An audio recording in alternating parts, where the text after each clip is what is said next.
The year is 2025. Tensions between India and its neighbors, Pakistan and China, have reached a boiling point. After a series of provocations and skirmishes, a full-scale conflict erupts. India, long a regional power, unleashes its military might in a decisive campaign. This campaign, codenamed Operation Varunastra, showcases India's advanced military capabilities and strategic prowess. Operation Varunastra is not just about winning a war, it is about establishing India as the undisputed master of the Indo-Pacific region. The operation's first phase focuses on securing air superiority, quickly crippling the enemy's ability to respond. With control of the skies secured, India sets its sights on its next target, the vast expanse of the Indian Ocean. The Indian Navy, now a formidable force equipped with state-of-the-art warships and submarines, prepares to make its move. This is a defining moment in India's military history. The success of Operation Varunastra hinges on the Navy's ability to achieve total maritime dominance. The world watches with bated breath as India, with unwavering resolve, embarks on this audacious military endeavor. The coming days will determine the fate of nations and reshape the geopolitical landscape forever. The stage is set and the curtain rises on Operation Varunastra.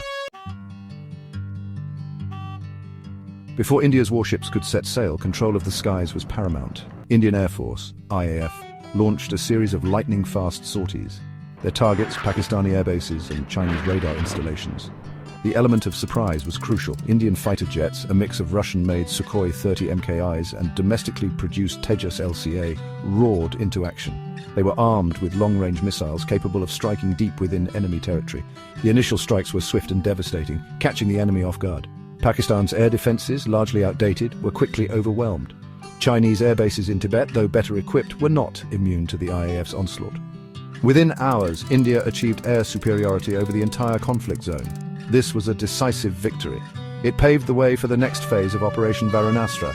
With the skies secure, India's navy could now move into position, ready to unleash its full fury. The Indian Navy, now a force to be reckoned with, swung into action. At the heart of this maritime offensive were India's two aircraft carriers, INS Vikrant and INS Vikramaditya. These floating fortresses launched wave after wave of MiG-29K fighter jets. The MiGs, armed with deadly anti-ship missiles, targeted Pakistani warships and Chinese destroyers. They were joined by P-81 Poseidon maritime patrol aircraft. These sophisticated, equipped with advanced sensors and torpedoes, hunted down enemy submarines. Beneath the surface, Indian submarines, including the stealthy Kalvari class, prowled the depths. Their mission to cripple Chinese shipping off Beijing's energy supplies. The Indian Navy was fighting a two-front war at sea and winning on both fronts. The coordinated strikes sent a clear message. India was not just a land power anymore in the maritime domain, capable of projecting power far beyond its shores. China, heavily reliant on maritime trade, felt the full force of India's naval blockade. Indian submarines lurking in the strategic Strait of Malacca wreaked havoc on Chinese shipping. Oil tankers, container ships and bulk carriers all were vulnerable to the Indian Navy's silent predators. The impact on China's economy was immediate and devastating. Factories ground to a halt as raw materials ran dry. Fuel shortages crippled transportation networks. The Chinese leadership, caught off guard by India's naval prowess, scrambled to find a solution. Indian naval drones, deployed from warships and coastal bases, added another layer to the blockade.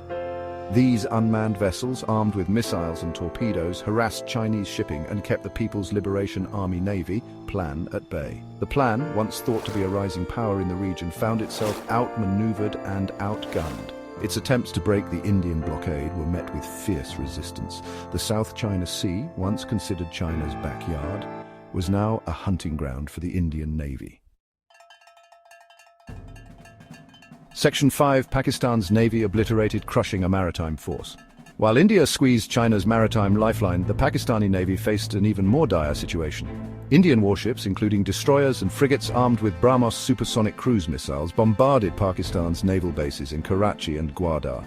These bases, crucial to Pakistan's defense and trade, were reduced to rubble. Pakistani warships caught in port were sitting ducks. Those that attempted to escape were hunted down and destroyed by Indian fighter jets and helicopters.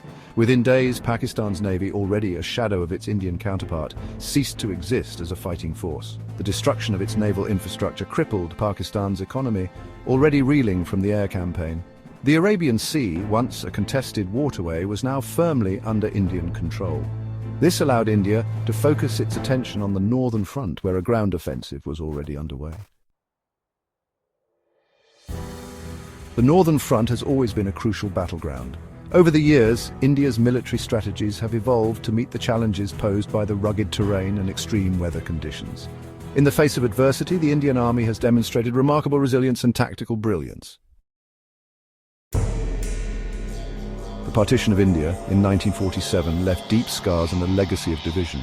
The newly formed nations of India and Pakistan found themselves at odds, leading to multiple conflicts. Despite these challenges, India has strived to maintain its unity and integrity, focusing on nation building and development.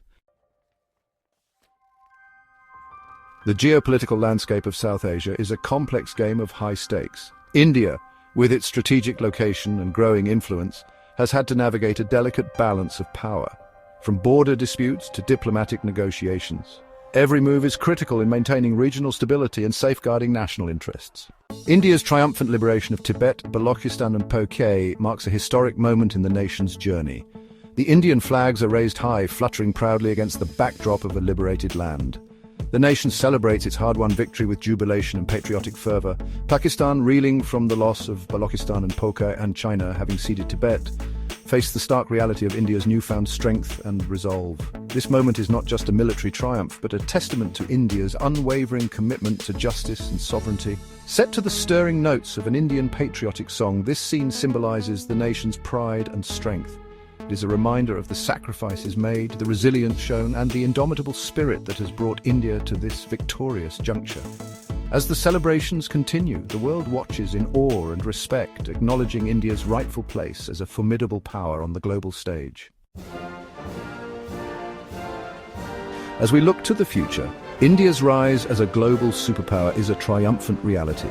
With a robust economy, advanced technological capabilities, and a formidable military, India is poised to play a pivotal role on the world stage.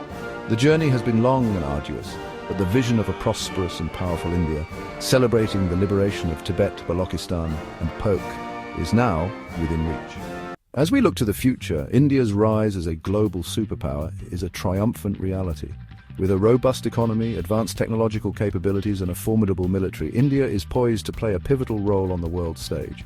The journey has been long and arduous, but the vision of a prosperous and powerful India celebrating the liberation of Tibet, Balochistan and Poke is now within reach. In this new era, we witness the emergence of Greater India, an Akhand Bharat that spans across India, Tibet, Pakistan, Occupied Kashmir and Balochistan. This superpower stands tall as a beacon of diversity where minorities are cherished and all religions find a place to thrive. The radical Islamic terrorists, once a threat, are now eliminated, ensuring peace and security for the Uyghur Muslims and all citizens. The map of Greater India symbolizes unity and strength. It is a land where cultures blend harmoniously and every individual has the opportunity to flourish. This is not just a geographic expansion, it is a testament to the values of tolerance, inclusivity and progress. As Greater India takes its place on the global stage, it is clear that this nation is not only a regional power, but a global force for good. With its rich heritage and forward-looking vision, India leads the way in creating a world where diversity is celebrated and peace is paramount. Join us as we celebrate the dawn of a new era where Greater India shines as a symbol of hope, resilience and boundless potential.